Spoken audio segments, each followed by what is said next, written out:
All right, there it is, man. Wilson football. Wilson! And the New Brighton Lions head coach John Macuga. Listen, before we talk about the game, let's talk about the story. So, talking to my man Carlos McClintock, Greater Pit Tree Service. So if you need help here in New Brighton, that's the guy to call. Actually, he's been down here already, some of his staff, and he will be returning too. So I started hearing about this stuff, and we actually had you on the radio the morning after, talking to my news anchor, Rob Taylor. So I decided to drive through. Yeah. It was unbelievable. It was crazy. It was like a tornado came through the town. We lost power here until 7 o'clock the next evening. Half the town was out of power. I know even where I live, we didn't have power until about 2 in the morning. So what happened? Does anybody even know? Like a microburst or something? I couldn't tell you. I have no there idea. were trees literally uprooted out of the ground. Yeah, if you drove through downtown, it looked like a tornado came through. I mean, it was crazy. Even before the coin toss, it was right at 6:25, 6:30. We were getting ready to do the coin toss. We started seeing the rain coming. We came in to do the coin toss in the locker room, and by the time it was over, there was hail, 3 inches of rain on the practice field. It was an intense storm. It was, but anyway, because I love the guy. Son plays for Central Catholic. He's also an amateur fighter. Carlos is really good people from Greenfield. He's actually going to be with me on the radio Saturday morning at 7 a.m. But 412-884-TREE. That's a shameless plug. I'm doing it because I love the guy and I care about people in New Brighton, and he will treat you right. Now, Freedom's game got canceled altogether. Correct. So that's who you're playing this week. But Northgate, and not that I was shocked, but I knew a little bit about them because I've been dealing since I was their coach, and I've always had a lot of respect for that school district and that coach and that football program, going back to the days when we were doing the Rhino show with your dad and Tad Macuga and them. Started out okay, but we told you about this Fields guy, 3 touchdowns. He was, and you knew going in, right? Absolutely. I mean, they had a good game plan. They had good athletes. It helps when you have a 6'2", 6'3", 230 quarterback, Wildcat back there. Number 22, he was a phenomenal athlete. They wore us down, and they're a good team. I mean, they're going to do great things in single Well, and they have been on that timeline like Brighton has been, so it's the cream's starting to rise. Yeah. And they're starting to actually move in the right direction, and I saw that coming last year, so congratulations, Coach. And on the other side, meaning your defense, you got to get it going, but your offensive line's got to protect your quarterback. You got sacked 4 times in that game. Yeah. We made some miscues that we're going to work on this week. We've been working on it since Monday. We talked about getting rid of the ball on time, and then our linemen, just the protection that we need.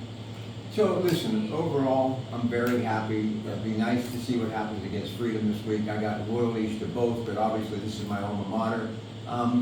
Your team, and I'm kind of looking over some of the depth charts, some of the information here, got here a little earlier than I expected today, so I had some downtime. Some things you need to improve on, and you're going to be working on in practice today, this afternoon, and then tomorrow night under the lights. Let's talk about it. Offensively, we want to reestablish, what our goal was in the beginning of the beginning of the season. We want to establish a good run, a good pass mix, so we're not one-dimensional defense. We just have to get our mentality back to finding the ball and getting 11 guys to the ball. When you look at this football team, where would you put yourselves as far as youth-oriented, veteran-laden? I mean, are there some players on this team that you're going to be able to see matriculate through their sophomore, junior year that are actually going to be able to contribute down the road when this program continues to go through that evolution? Absolutely. I mean, that's what our goal is here with rebuilding the program. We want our underclassmen to be involved, and we're starting to get some freshmen and sophomores involved in the offense and the defense, trying to get some guys in the game. So we really want them to start producing so that we have a bright future. So I came in through the training room, and I see some people get nice down, taped up, and what have you. Listen, when you're dealing with these type of numbers, every week that you can get through it maybe with just a few bumps and bruises is a good thing. Yeah. How are you doing in that department? Good. I mean, we have we're full strength right now. Anybody that's not going to suit up this weekend, so, I mean, we couldn't ask for anything better. Well, you're going to have to utilize that speed that we talked about, and you're going to have to try to make some splash plays. And one thing about your football team, you have the ability to do that.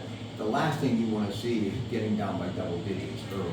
Yeah, absolutely. I mean, you always want to keep it, as close as you can. But we've conditioned enough that we feel like when we get in the second half and the fourth quarter, our guys are in good shape. It's just the mentality part of it to just keep pushing through for all four quarters.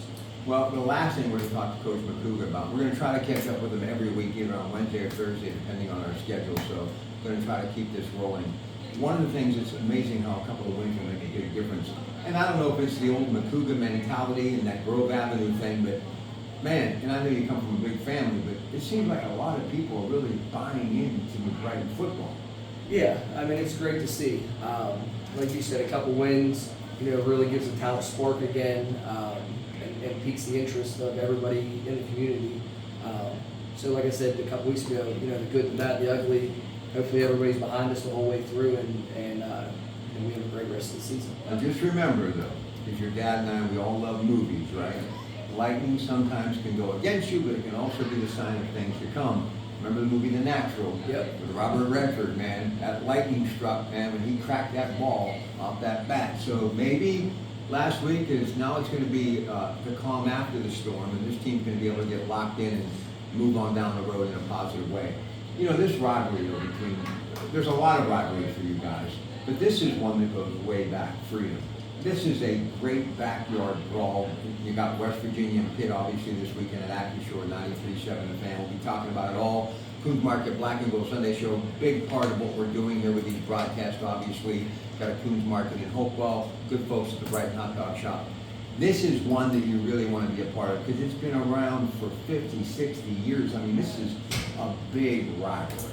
Yeah, it's been a rivalry since MAC. I played. Yeah, I mean, it's a big game in the MAC, and it's always a very good competitive game, whether it's here or there. We've had some great battles. Even a couple of years ago, when we went out there, the whole place was sold out.